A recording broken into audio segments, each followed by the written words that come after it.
AITA for exposing my sister who stole $600, my AirPods, and my passport. The weird thing is, there were no signs of forced entry. I started checking everything, and that's when I realized my AirPods weren't in their case. Also missing was about $80 in cash that I had left in one of the zippers of my backpack. At first, I thought it might have been me, like I'd left them in the kitchen or spent the money without realizing it. But no, that wasn't it. My younger sister is 13, and she's always been weird about social media. She's glued to TikTok and Instagram, watching these girls with perfect rooms, expensive makeup, fake nails, things she clearly can't afford. My parents are the type who want to appear in control, but they don't actually do a damn thing. They just give orders and turn a blind eye when something gets out of hand. I'm the one who works the most here. I have 2 shifts a week at a 7-Eleven near our house, plus other odd jobs when something comes up on DoorDash. With that, I buy my stuff and save what I can.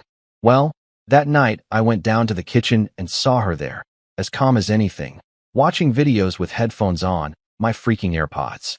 I asked her directly, "Where did you get those?" She looked at me with a disgusted look, not even scared, and told me they were hers. I told her they were mine, that I'd seen her wearing them many times, and she denied everything, as if I were crazy. I went up to my room angry, but still trying to convince myself that maybe she had a similar pair. I started looking for the serial number of mine. I had it written down on an old box I kept in the closet. It matched. They were my headphones. I went back downstairs, took them from her hands, and told her to stop lying. That's when it all started. She began to cry and scream that I was hurting her. My mom came out of the room half asleep, and instead of asking what was going on, she yelled at me. "Why are you yelling at her like that?" I explained what was happening, and she replied, "I'm sure you gave them to her, and now you're regretting it." My dad didn't even get up. That's how they are. I went up to my room with the AirPods and didn't sleep that night. For some reason, I decided to check my bank account. I have a prepaid card that I use for everything and always keep in a metal box locked with a padlock. It was a bit much, I know, but I don't like carrying it around in case I get robbed at work. Turns out, I had $600 less. There were purchases on Amazon, Roblox, Shine, all of that in the last 5 days. My hands were shaking. It was a lot of money for me, money I was saving to pay for an online graphic design course that started in April. All of that was gone, and that's when I decided I wasn't going to stay quiet this time. The next morning wasn't any better. I barely slept, just a couple of hours. I woke up with that pressure in my chest that doesn't go away. It wasn't just anger. It was that mix of helplessness, disappointment, and also shame, even though I had no reason to feel it. I went straight to check the metal box where I always keep the card. It was there, but the lock wasn't. The lid opened easily, as if someone had used a knife or something to force it open. I checked my sister's trash can and found one of those long eyebrow tweezers, bent at the tip. Everything matched. I went downstairs with the card in my hand, without saying a word, and went straight to my mom. She was drinking coffee with the TV on in the background and her phone in her hand, as always. I told her that more than $600 had been stolen from my card. I showed her the statement. All the charges were there, each one more ridiculous than the last. Virtual diamonds, TikTok merch, Shine flash sale, Amazon Kids, Roblox Premium, all in my name. She barely looked at me. I swear, she barely lifted her eyes. She said something like, "And what do you want me to do?" I stayed silent for a few seconds, then told her that her daughter stole from me. Just like that. "Your daughter stole $600 and my AirPods." She snorted, put her cup on the table, and said, "Well, I'm sure it was a mistake. You shouldn't leave your things lying around." That set me off. I told her that nothing was a mistake, that she planned it, that she forced the box open, that she used my information, that she lied, that she started crying to play the victim, and that it was enough. My sister, who heard everything from the hallway, did the same thing again. She started crying, threw herself on the floor, yelled that I was making things up, that I just hated her. And that's when my dad came in, finally, in his boxers, with a look like he was being bothered. I explained everything again. He ignored me too. He said, "Calm down. Don't make such a drama over some nonsense." I almost laughed. Nonsense? $600 is nonsense. A 13-year-old girl stealing and lying with such ease is nonsense. That's when I realized something that hurt me more than anything. My parents have no idea who their daughter is, or worse, They don't want to know. I went to my room and spent the whole day thinking about what to do. They weren't answering at work, so I was free. I started reviewing Amazon and Roblox's policies. I tried to file claims, but most of the purchases were already completed and non-refundable. Roblox, for example, has strict refund policies, and when I put the reason as purchased by a minor without authorization, they sent me a generic email saying they would review it, nothing more. That's when it occurred to me to check her tablet. She always leaves it charging in the living room. I'm not proud of this, but I needed proof. I took pictures of everything. The active Amazon session, the account with my address and card details, the messages she sent to a friend telling her that she had bought a bunch of stuff without anyone noticing. There was even a screenshot of a shirt she wanted to send to a TikToker in case she mentioned her. At that point, it wasn't about the money anymore. It was the audacity, the level of manipulation, the fact that my parents saw that and still made me look like the one overreacting. I went to print everything at a little store nearby. I came back with a folder full of evidence. I sat down with my mom and showed her everything, one by one. She didn't even finish looking at it all. She said, "I get it, and now what? Do you want me to hit her or something?" I told her no. I told her I was going to report her at school, that if they weren't going to set boundaries for her, someone had to. She looked at me as if I'd said I was going to kill someone. "You're going to expose your own sister. She stole from me. You didn't do anything. You're leaving me no options." I went back upstairs and sent an email to the school counselor. I told them everything, including that my parents refused to discipline her and that I feared she would end up involved in something worse if no one did anything. 2 days later, they called me in. I went alone, took the evidence with me. The counselor listened to me in silence, reviewed everything, and told me they were going to assess the situation. He thanked me for taking the step, for caring. I didn't feel good. I didn't feel brave. I was just fed up. That night, when I got back, my mom already knew everything. She yelled at me, told me that family doesn't betray each other like that I should resolve it within the house, that the school had no business getting involved. My sister watched me from the stairs as if I were the monster in this story. But the worst came later. After that, the atmosphere in the house became unbreathable. My mom stopped talking to me for 3 days. My dad didn't even do that. He just acted as if I didn't exist.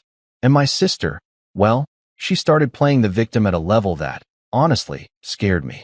She would cry every time I entered the same room as her, to the point of saying that she felt attacked just because I looked at her. I wanted to laugh, but there was nothing funny about it. What there was a 13-year-old girl who learned to manipulate everyone around her and parents so comfortable in their blindness that they preferred to think the problem was me. The school did take it seriously. They sent me an email saying they were intervening and that they were going to talk to my parents directly. They didn't explain the details, just that they were handling it with the guidance team and the social worker. I felt a little less alone then, although I was also scared. I knew that as soon as they talked to my parents, the bomb was going to explode. And it did. I don't know what they said exactly, but that same night my mom came into my room without knocking, slammed the door shut, and told me I was humiliating her, that they were made to look like bad parents, all because of some crappy purchases. Those were her words. I told her it wasn't about the purchases, it was because no one was teaching that girl that there are consequences, because what she did was theft, just like that, no sugarcoating it. She yelled at me not to use that word again, that was her daughter, and that she was going through things. I asked her what things, and she didn't know what to say, because the truth is, she has no idea. They don't talk to her, they don't know her. And that's when I said something that I think broke everything. You're not a mother, you're an unpaid babysitter. I don't know where that phrase came from, it hurt to say it, but everything that was happening hurt me more. She stayed silent, her eyes wide open, and then left without saying another word. A few days passed, total silence. During that time, I started reviewing the security cameras in the house. Not many, but we do have one at the entrance, another in the second-floor hallway, and one more in the garage. They're not high quality, but they're enough. I started watching videos just in case, and I found something I didn't expect. About 2 weeks ago, my sister went out the back door with a box that was clearly mine. It was a shoebox where I kept things I didn't want to have in the closet. A watch a friend gave me, some expensive sunglasses, my passport. She left with it in her hand and rode off with a friend on a bike. 20 minutes later, she came back with the empty box. My stomach dropped. I went straight to check if my passport was where I left it. It wasn't. Neither were the watch or the sunglasses. I confirmed everything. That same night, I ran into her again in the living room watching TV as if nothing had happened, and I asked her directly, "Where's my passport?" She said, "What passport?" in the most cynical voice I've ever heard. I asked her 3 more times, each time more directly. She ignored me, so I showed her the video. Then she got nervous, told me it was just a box, that it didn't have anything, that I was making it up. She started crying again, yelling that I was harassing her. My dad came in and didn't even want to see the video. He yelled at me, "Enough! Leave your sister alone." I laughed in his face. I couldn't help it. I told them if they didn't return my things, I was going to the police. Silence. The next morning, I went straight to the nearest station in San Bernardino. I didn't file a formal complaint, but I talked to an officer. I explained everything. He told me that because she was a minor, not much could be done without the intervention of social services, but that he could guide me. He gave me a piece of paper with an assistance number and recommended that I speak with the Department of Child Protective Services if it continued happening. I showed him the videos. He said they were useful evidence, but that I would need more if I wanted something to happen. I went home with that mix of exhaustion and anger that was already becoming normal for me. There was an envelope on the table. When I opened it, I almost had a heart attack. It was my passport, just that, no note, nothing else, as if returning it like that made everything less serious. My sister didn't speak to me all day. My parents acted as if nothing had happened, as if returning my passport closed the matter. But it didn't close it, not for me. That same night, I talked to someone else, my aunt. And that's when things really started to change. Calling my aunt was like an act of desperation, not because she's a bad person or anything. On the contrary, she was always the only adult with any common sense in this family. But since she moved to Sacramento, we hardly talk. She's my dad's sister, but she was never like him. She never had patience for his nonsense. She was one of the few who, when we were kids, didn't buy the story that everything in our house was perfect. That night I called her and told her everything. Not dramatically, not like a cry for help. I just let it out, one by one. The facts, the theft, the card, the AirPods, the passport, my parents' reaction. She didn't interrupt me once. She just listened. When I finished, the only thing she asked me was, "And what do you plan to do now?" I told her I didn't know, that I was going crazy, that I felt like I was trapped in a house where no one saw what was happening, and that it wasn't enough for me to be right anymore, that I needed someone else to say it out loud. She told me something that stuck with me. Being right doesn't do any good if you're surrounded by people who choose not to listen. Then she asked me if I could come stay with her for a few days. I said yes. I was thinking 3 days. Then she arrived in her car. No one knew she was coming. When she entered the house, my mom put on that fake smile she always puts on for visitors, offered her coffee. My aunt said no. "I'm here to talk to you, not to socialize." They shut themselves in the kitchen. I stayed upstairs, but I could hear almost everything. My aunt didn't raise her voice, but it was clear she wasn't playing. She told them it was unacceptable what was happening, that their daughter had committed crimes, not mischief, that they were raising someone who didn't know what responsibility or respect or empathy was. My mom tried to justify everything with the usual. She's a child, she's confused, she's growing up. But my aunt didn't accept it. She said that growing up doesn't mean doing whatever you want without consequences, that confused or not.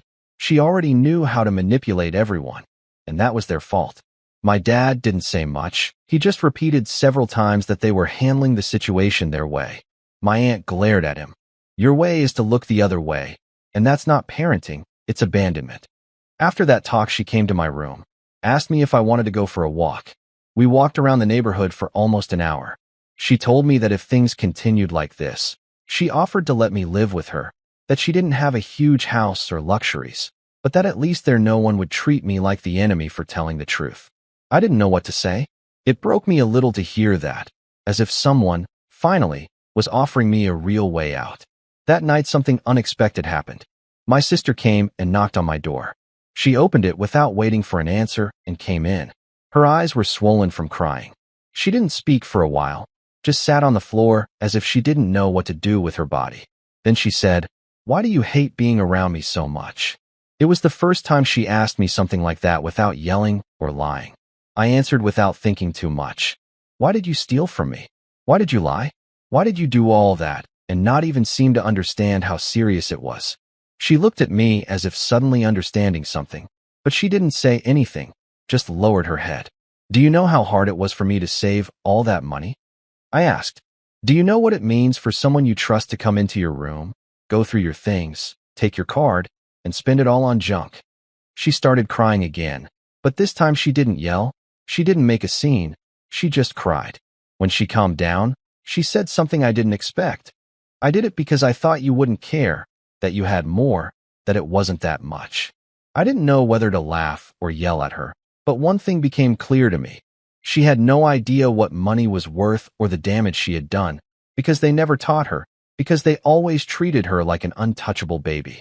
I told her that this wasn't fixed with apologies, that she had to return what she could, and that if she really wanted things to improve, she had to start acting differently. No more lies, no more blackmail. The next day my aunt talked to her, alone. I don't know what she said, but when they came out my sister went to my mom and told her that she wanted to return several of the things she had bought. That same afternoon they canceled some pending orders on Amazon and Roblox. Not everything, but something. I didn't feel better, not yet. What was stolen from me wasn't just money, it was trust, it was peace of mind, it was feeling like my room was mine. But something had started to change, not because my parents wanted to, but because my aunt put pressure on and because I stopped being silent. That weekend my aunt took me to her house. She told me I could stay a few days, as long as I wanted. When we arrived, she offered me a small room, but clean, with its own bed, its own space. No one entered without knocking, no one took my things, and for the first time in weeks I slept. Don't you realize how bad you were until you get out of there? Until you breathe in a place where no one looks at you like you're the problem? At my aunt's house, it was the first time in a long time that I felt something resembling tranquility, not perfect, because I still had all the crap tea. Had happened on my mind, but at least no one was yelling at me. No one was justifying a girl who had done what she did. I stayed that whole weekend. My aunt cooked, asked if I needed anything, left me alone when she saw I just wanted to be alone. I appreciated it. On Sunday night, she told me that if I wanted to stay longer, I could. She offered to talk to my parents for me, but I told her no, that I preferred to handle it my way. But that same night, I decided I wasn't going back permanently. I was going to sleep there while I figured out what was next. I wasn't going to live under the same roof as my sister anymore. Early Monday morning, I returned to my parents' house. I wanted to pick up some things. I did it quietly. I didn't talk to anyone, just grabbed my clothes, my documents, my laptop, the hard drive where I keep all my work and savings, everything in 2 backpacks. When I came downstairs with them, my mom was already in the living room. She asked me where I was going. I told her to my aunt's house, that I needed space, that I couldn't live anymore in a house where no one respected my things or my word. She didn't stop me, she just sighed. Do what you want, she said, as if I were leaving on a whim, as if there weren't enough reasons to leave. She didn't answer when I told her I wasn't running away, that I was protecting myself, that I was tired of pretending everything was okay. I walked out of there without looking back. That same afternoon, the school counselor wrote to me, told me that they had opened an intervention process with my sister, that she had agreed to talk to a psychologist from the district, and that if the family situation didn't improve, they would consider more formal measures. He explained that, since she's a minor, the goal is not to punish, but to correct before it gets worse. I thanked him for not dropping the issue. That night my sister called me. I wasn't expecting it. I answered reluctantly. She told me that she was talking to someone from school and that she felt weird. I asked if that was good or bad. She said she didn't know, that the psychologist asked her things that no one had ever asked her before, about how she felt at home, about how she felt about my parents, about if anyone ever really listened to her. I didn't know how to process that at the time. I didn't want to hurt you. I just wanted to have something that was mine. I didn't answer. I remained silent, because yes, it hurts that she steals, that she lies, that she makes fun of everything. But I also understand that, in that house, no one really owns anything. Everything is borrowed, conditional, fake. Only she expressed it in the worst possible way. I told her that what she wanted or felt didn't justify what she did. That stealing from someone who lives with you, who takes care of you, who buys you things when they can, isn't having something of your own. It's betrayal. She told me she knew that she didn't know why she did it anyway. She asked me to give her another chance. I replied that it didn't depend on a single conversation, that if she wanted to show that she was changing, She had to start by acting differently every day. After that call, I felt a mix of things I couldn't sort out properly. I started walking around my aunt's block aimlessly. The only thing I knew was that I was mentally exhausted. Exhausted from that feeling of having to be the adult, the responsible one, the one who sets limits, the one who solves things, and the worst part, having to do it in silence, with everyone against me. That week I started working more shifts at 7-Eleven. I needed a distraction and also to recover some of what I'd lost. I bought a new lock, opened a new account at another bank, and canceled the old card. I also changed all my passwords, even the Wi-Fi ones. I became paranoid, I know, but I didn't care, no more surprises. My aunt let me stay as long as I needed, helped me look for scholarships for online courses, introduced me to a friend of hers who worked in design, and offered to review my portfolio when I had won. Little by little, I felt like life was getting back on track, but there was still one conversation pending, with my dad. That was the hardest one for me. Talking to my dad was never easy. He's the kind of person who thinks that if something isn't talked about, then it doesn't exist. He spends his days between work, the news, and his armchair. He doesn't listen, he doesn't ask, he doesn't get involved. When he does, it's to impose, to close a topic instead of opening it. But after everything that happened, I knew I had to tell him what I thought, not because I expected a change, but because I owed it to myself. I went on a Wednesday afternoon. I knew he would be home by then. I walked in unannounced. My mom wasn't there, my sister was in her room. He was where he always was, watching TV with the same annoyed expression as always. He saw me come in, but didn't say anything. I sat down in front of him and said, "We need to talk." He glanced at me sideways as if deciding if it was worth it, didn't say anything, so I continued. I told him I left because I couldn't take it anymore, that it wasn't healthy to live in a house where my things weren't safe, where every time something serious happened it was minimized, where being honest was treated as disrespectful. I told him about everything that happened, point by point. I told him that if I hadn't reacted, no one would have, that if I hadn't shown the charges to my mom, she would have continued as if nothing had happened, that if I hadn't gone to the school, my sister would still not understand that she did something wrong. He just listened, sometimes nodded, sometimes frowned, but never said anything. I told him that I no longer cared whether he believed me or not, that I no longer needed his validation. I just wanted to make it clear that, from now on, they shouldn't count on me to cover up their mistakes, that if my sister crossed the line again I would act, that if I had to call social services I would, that I wouldn't stand idly by while they watched her go astray without doing anything. At that moment something changed in his face. He turned off the TV, looked at me seriously for the first time, and said, in that dry voice he uses for everything, "You don't know what it's like to raise a child." I laughed in his face. "Neither do you," I replied. He didn't say anything else. I stood up, left him a copy of the card charge report, and left. He didn't call me afterwards, neither he nor my mom, as if accepting what I said was too much. But they didn't bother me anymore either. I guess they understood that this time I was serious. That night, when I returned to my aunt's house, I felt a strange peace, not happiness, not complete relief, just peace, as if I had finally let go of something that had been weighing me down for years. As the weeks went by, things began to stabilize. My sister kept in touch with the psychologist, sent me a few short messages asking things like if I wanted to come over to watch a movie or if I needed her to return anything else. I didn't reply to the first ones. Later, I just told her I was busy, and it was true. I immersed myself in a design course, put together a simple portfolio, and started uploading it to freelance websites. I didn't expect much at first, but one client responded, then another, and another. Small jobs, yes, but they were mine, made with my time, my effort, and without anyone tainting them. My aunt supported me in everything. She didn't pressure me. She didn't question me. She was just there. Sometimes she'd ask if I needed help with anything. Sometimes she'd leave food at the door if she knew I'd had a long day. Small things that, compared to what I lived before, were everything. One afternoon, after delivering a job that took me days, I went for a walk. I sat on a bench near the city center and thought about everything that had happened. The card, the AirPods, the passport. But I also thought about what that uncovered. Because yes, it all started with a theft, but the real thing, what really hurt, was everything that was rotten underneath. It wasn't just my sister, it was growing up in a house where no one said anything, where everything was swept under the rug, where you were taught to be quiet and obey, where if someone did something wrong, the important thing was to protect the family image, not to fix the damage. But I wasn't there anymore. I was already out. That night, when I got to my aunt's house, she told me a letter had arrived. It was from the school, asking me to participate in a meeting with the guidance team to assess my sister's progress. I read the letter in silence. My aunt asked me if I wanted to go.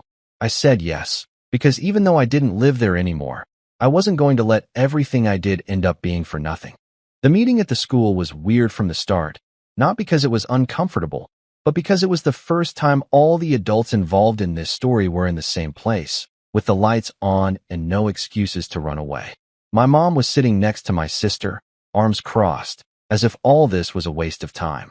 My dad didn't even show up. I arrived with my aunt. The psychologist, the school counselor, and a social worker were there too. The psychologist began by summarizing the case, talked about the shopping incident, the intervention, used technical words, but the message was clear. This wasn't a minor mistake. It was a red flag. She said my sister had shown changes in some areas, but still showed resistance when it came to taking responsibility. I didn't say anything for the first 15 minutes, just watched, observed how my mom frowned every time someone said her daughter had behavioral problems. She didn't want to be there. She wanted everything to go away, for time to fix what her negligence never wanted to face. The social worker was more direct. She said the family environment wasn't helping, that there was a clear lack of boundaries, and that it was obvious the authority figure wasn't my mom or my dad, but me. She said it just like that, no sugarcoating it. My mom pursed her lips. I just nodded, because it was true. Then they asked me to speak. I took a deep breath. I hadn't prepared anything. I just said what I had to say.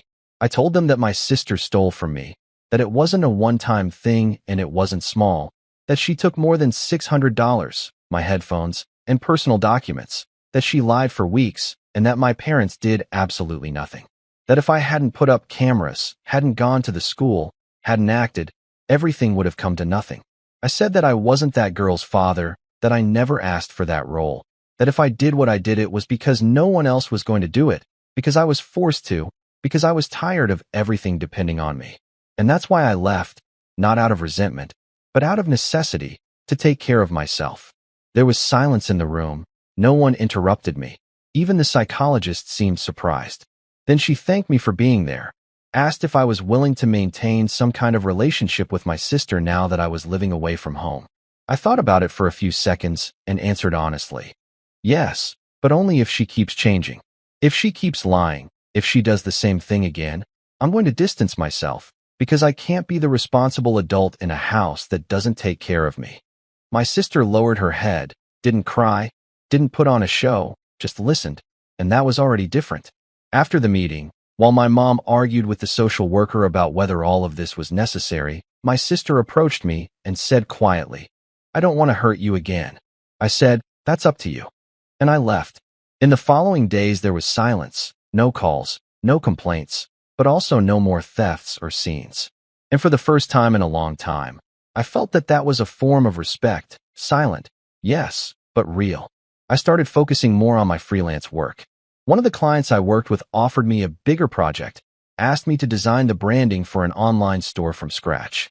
It was the first time someone had trusted me with something of that magnitude. I spent days working, learning more on my own, polishing details. When I delivered the work, the client gave me a good review and paid me what we agreed on, and for the first time I felt that something in my life was going right on my own merit. One night, while organizing my files, I found the folder with the evidence from the case, the screenshots, the card statements, the emails with Amazon. I almost deleted everything, but I didn't. I saved it on a USB drive and labeled it in case it happens again, not out of resentment, but as a precaution. Some wounds don't close quickly. Some relationships don't heal with pretty words. But what happened taught me that I also have the right to take care of myself, to create distance, to say enough is enough. I closed my laptop and went for a walk. The night air in Sacramento was cold, but it didn't hurt, not like before. I was rebuilding myself, not from hate, but from dignity. 2 months passed since the meeting at school, enough time for everything to cool down, but not enough to forget what happened. I didn't go back to my parents' house, not because I hated them, but because I simply didn't feel safe there, neither physically nor emotionally. I learned to live without that constant noise, without that tension of waiting for the next attack, the next silence, the next lie. My sister wrote to me from time to time, short things. Sometimes a thank you for what you did. Sometimes just sharing something she had drawn or written. I replied when I could, without enthusiasm, but without harshness. I didn't want to cut off the connection, but I didn't want her to think that everything was back to the way it was before either, because no, nothing was the same anymore. My aunt continued to support me in everything. We started to organize ourselves better. She worked part-time, and I was taking on more and more freelance assignments. We divided chores around the house, and even shared the car when our outings coincided.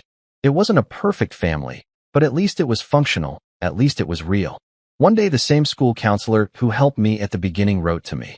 He told me that they were closing the follow-up with my sister because she had completed the psychology sessions, there were no relapses, and the reports in class had improved.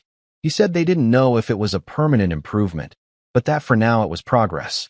I thanked him for not dropping the case, for having done more for my sister than our own parents did.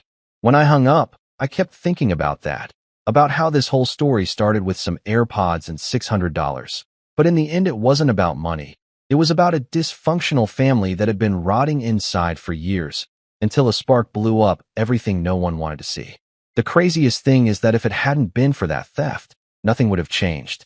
I would still be swallowing the crap in silence, my sister would still be lying, and my parents would still be living in their bubble of denial. That's how bad things were. A few weeks later my sister asked me to go for a drink. I didn't know whether to say yes. I hesitated, but I agreed. We went to a coffee shop, nothing out of the ordinary. The conversation was strange. She spoke to me with a mixture of guilt and fear, as if she expected me to yell at her or blame her for everything at any moment. I didn't, not because she deserves it, but because I don't have that accumulated anger anymore.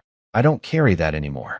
She told me that sometimes she feels like crap for what she did, that she knows that no one taught her what was right and what wasn't, that she lied so much that even she started to believe her stories. She asked me if we could ever be like we were before.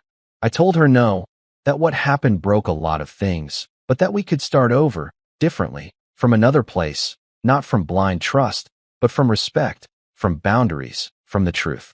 She didn't cry, she just nodded. And at that moment, for the first time, I saw something I hadn't seen before in her eyes. Shame, not the kind you feign to avoid punishment. Real shame, the kind that forces you to change, the kind that makes you grow. We finished our coffee in silence. She walked me to the train and said goodbye with a short hug. She didn't apologize again. She didn't need to. On the way home, I put on my headphones. Yes, the same ones. They worked fine. They'd been through that whole story and were still working, like me, I guess. When I arrived, my aunt was cooking. She offered me dinner as always. I sat at the table and we ate quietly. Afterwards, I shut myself in the room and opened my laptop. I had a new design assignment waiting, this time for a small clothing brand in Los Angeles. I got to work, now without noise, without guilt, without anger, only with the certainty that I was finally doing something that was mine, and that this time no one was going to take it away from me. If you liked it, don't forget to leave a comment and support the channel by subscribing. See you in the upcoming stories.